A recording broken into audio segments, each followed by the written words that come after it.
आणि बातमीपत्राच्या सुरुवातीलाच बातमी आहे शेतकऱ्यांसंदर्भात आणि खास करून बुलढाणा जिल्ह्यामधून। बुलढाणा जिल्ह्यामध्ये बोगस बियाण्यांच्या तक्रारी वाढतच चालल्यात। मात्र कृषी खात्याकडून अद्याप बोगस बियाणं देणाऱ्या कंपन्यांवर कोणतीही कारवाई झालेली नाही। आज पुन्हा चिखली तालुक्यातील खंडाळा शिवारामधील शेतकरी रत्नाकर सीताफळे यांच्या शेतामधील 3 एकर सोयाबीन उगवलं नसल्याची बाब समोर आली आहे। परिणामी शेतकरी सीताफळे यांना पाहिजे त्या प्रमाणामध्ये उत्पन्न मिळणार नाही आणि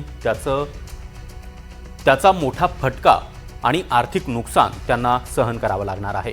शेतकरी सीताफळे यांनी चिखली येईजिक बालाजी कृषी केंद्रामधून इनोवेज कंपनीचं सोयाबीन बियाणं खरेदी केलेलं होतं।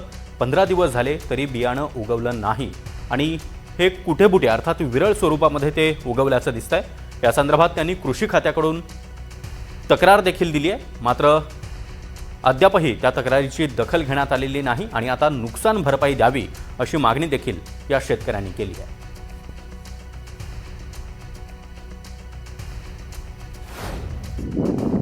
अनेक शेतकऱ्यांच्या शेकडो तक्रारी कृषी विभागात दाखल आहे। जिल्हाभर बियाणं उगवल्या नसल्याच्या असंख्य तक्रारी आहेत। निकृष्ट दर्जाचं बियाणं येतं कुठून याचा शोध कृषी विभागानं घेतला पाहिजे, परंतु दरवर्षी हेच आमच्या शेतकऱ्यांच्या पदरी पडतंय। बियाणं येतंय मार्केटमध्ये आणि शेतकरी पेरतो आणि ते उगवत नाही। आणि यात होतं काय, तर जे काय कृषी विक्रेते आहेत हे कृषी विक्रेते कंपनीवर लोटतात आणि कंपनी आमच्या शेतकऱ्यावर लोटते। मात्र शेतकऱ्यांना न्याय मिळायला तयार नाही। आमची शासनाला आणि कृषी विभागाला मागणी आहे, ह्या ज्या कंपन्या बोगस कंपन्या आहेत ज्यांनी हे बियाणं मार्केटमध्ये आणलं त्या कंपन्यांवर गुन्हे दाखल करा ही आमची मागणी आहे। आम्ही शेतकरी संघटनेच्या वतीनं तीव्र स्वरूपाचं आंदोलन भविष्यात। तिकडे यवतमाळ जिल्ह्यात देखील बोगस बियाणांचा फटका हा सोयाबीन उत्पादक शेतकऱ्यांना बसतोय। लोणी इथले शेतकरी राजू काजळे यांनी 1-2 नाही तर तब्बल 3ऱ्यांदा सोयाबीनची पेरणी केली आहे, मात्र तरीही हे बियाणं उगवलंच नाही। त्यामुळे वर्षभराचं आर्थिक नियोजन कोलमडलं असून कुटुंबाचा उदरनिर्वाह आणि मुलांच्या शिक्षणाची चिंता आता त्यांना सतावते आहे। कष्ट करून देखील हाती काहीच न लागल्यामुळे शेतकरी हवालदिल झाले। दोषींवर कठोर कारवाई आणि नुकसान भरपाईची मागणी हे शेतकरी करतात। आणि याच परिस्थितीचा आढावा घेतला आमचे प्रतिनिधी प्रतीक राठोड यांनी। यवतमाळ जिल्ह्यामध्ये दुबार तिबार पेरणीचं संकट आता शेतकऱ्यांवर आल्याचं चित्र आज यवतमाळ जिल्ह्यामध्ये पाहायला मिळत आहे। मी सध्या शेतामध्ये आलो आहे, माझ्यासोबत शेतकरी आहे, आपण त्यांची विचारणा करून घेणार आहोत। दादा, नेमकं काय सांगाल, तुमची शेतामध्ये किती पेरणी आहे आणि या पेरणी न होण्याचं कारण? आता आमची 3री पेरणी आहे। पहिल्या वेळेस पेरणी केली, कृषी केंद्रावाले म्हणे पाणी जास्त झालं त्याच्यामुळे हे बी निघालं, उगवलं नाही। त्याच्यानंतर 2री पेरणी केली, पाणी व्यवस्थित असं तरी पण उगवलं नाही। आता 3री केली तर आता वरतून पाणीच बंद आहे। आता हे निघन का नाही याची काही गॅरंटी नाही। तुम्ही सांगत आहे कृषी केंद्राकडे काही तुमची तक्रारी वगैरे केली आहे? कृषी केंद्राकडे कंप्लेंट केली नाही मी, इथं सध्या बिमार आहे, मला चालणं पण होत नाही, पण तरी मी पेरणी आता करावं म्हणून 3री करून आटपली आता माझीवाली। आता तक्रार करायची माझी इच्छा आहे, पण आता माझी तब्येत नाही चांगली, त्याच्यानं मी आता घरीच आहो सध्या। आता तुमच्या या शेतीच्यामुळं मला याच लागते, चालता पण येत नाही मला। काय सांगाल नेमकं या अशा तुमच्या तिबार पेरणी सुरू आहे तुमची? आता का आत्महत्या केल्याशिवाय पर्याय नाही। सरकारनं आमच्याकडे पाहावं जरासं, सरकारनं जर आमच्याकडे जरा लक्ष दिलं तर आमचं जरा बरं होईल। नाही तर आमचं शेवटी आता 3रंही उगवलं नाही तर काय शेवटी पर्याय काय? मक्त्याचे वावर केलेले आहे आम्ही, 15-20 हजार रुपये मक्ता दिला, त्याला मक्ता दिला, वावर पेरणी केली, आता काय आहे काहीच नाही। नक्कीच आपण पाहू शकता की शेतकऱ्यांच्या 3री पेरणी झालेली आहे आणि त्यामध्ये सुद्धा त्यांचं सोयाबीन जे उगवलेलं नाही आहे आणि त्यांनी शासनाकडे जे आहे ते आपली जाब सांगितलेली आहे। प्रतीक राठोड, NDTV मराठी, यवतमाळ। दरम्यान सोयाबीन बियाण्यांच्या उगवणी संदर्भातील अकोल्यामध्ये 2 बियाणं कंपन्यांवर फौजदारी गुन्हे दाखल करण्यात आले आहेत। बूस्टर आणि रवी सीड्स बियाणं कंपन्यांवर हे गुन्हे दाखल झाले आहेत। या ठिकाणी निकृष्ट दर्जाचं सोयाबीनचं बियाणं असल्याचं प्राथमिक अहवालामध्ये समोर आलंय। अकोल्यातील सिटी कोतवाली आणि MIDC पोलीस ठाण्यात हे गुन्हे दाखल करण्यात आले आहेत।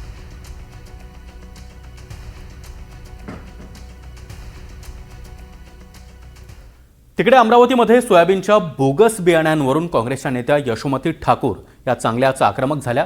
शेतकऱ्यांसोबत लबाडी सुरू आहे। यशोमती ठाकूर यांनी राज्य सरकारवर ही जोरदार टीका केली आहे। अमरावती जिल्ह्यामधील सर्वच सत्ताधारी आमदार आहेत, मात्र एकही बोगस बियाण्यांवर बोलत नाही अशी टीका देखील ठाकूर यांनी केली आहे।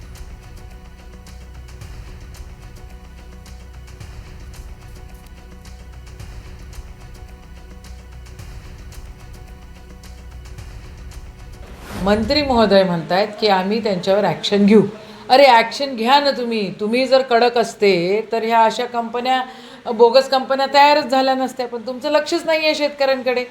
राहिला विषय शेतकऱ्यांच्या कम्पन्सेशनचा, तर हे जे बोगस बियाणे घेतलेले आहेत त्यांनाच तर हे लोक सस्पेंड करायला तयार नाही आहेत. नुसतं घोषणा करून होत असतं का? आज दुबार पेरणीची वेळ आलेली आहे. फक्त 20% पेरणं व्यवस्थित झालेलं आहे आणि बाकीची दुबार पेरणी आहे. मग ह्याला सरकार जबाबदार आहेत ना.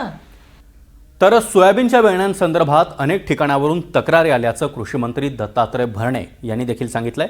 ज्या कंपनीनं चुकीचं बियाणं दिलं त्यांच्यावर कारवाई करू असं देखील भरणे यांनी म्हटलंय. बोगस बियाणं देणाऱ्या कंपन्यांवर कारवाईचं आश्वासन कृषी मंत्री दत्तात्रय भरणे देत आहेत. आणि बियाण्याच्या बाबतीमध्ये तुम्ही सांगितली ही गोष्ट खरी आहे की सोयाबीन बियाच्या बाबतीमध्ये असं काही ठिकाणी अनेक ठिकाणी तक्रारी आलेल्या आहेत की त्याचे नमुने पण आपण सगळ्यांनी तपासलेले आहेत. आणि या बाबतीमध्ये ज्या बियाणे कंपनीने चुकीचं बियाणे दिलेलं आहे किंवा फसवणूक केली त्या बाबतीमध्ये त्या बियाणे कंपन्यावरती कारवाई तर नक्की केली जाईल आणि त्या शेतकऱ्याला कशी मदत करता येईल तो प्रयत्न आमच्या सरकारचा राहील. दरम्यान अमरावती जिल्ह्यामध्ये सोयाबीनच्या बोगस बियाणांचा अक्षरशः सुळसुळाट पाहायला मिळतोय. पेरणी करून 10 दिवस उलटले तरी देखील हे बियाणं उगवलेलं नाही. त्यामुळे राजूर इथले शेतकरी आता संतप्त झाले आहेत.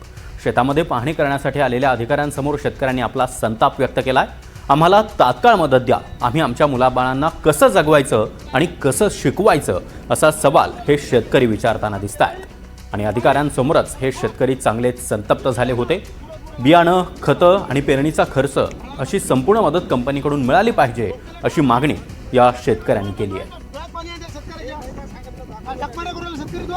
आमचा निर्णय एवढे करून पेरणं करून आपल्याला खर्च पाहिजे 5 लाख रुपये. तुम्ही माणूस किती म्हणते दुसऱ्याला बोलून देणार बोलून 100 शेतकरी आम्ही तुम्हाला दिले गावातच ओळख तुम्हाला आपल्या गेलं तुमचं शेतकऱ्याजवळ खेळ म्हणून दिला तुम्ही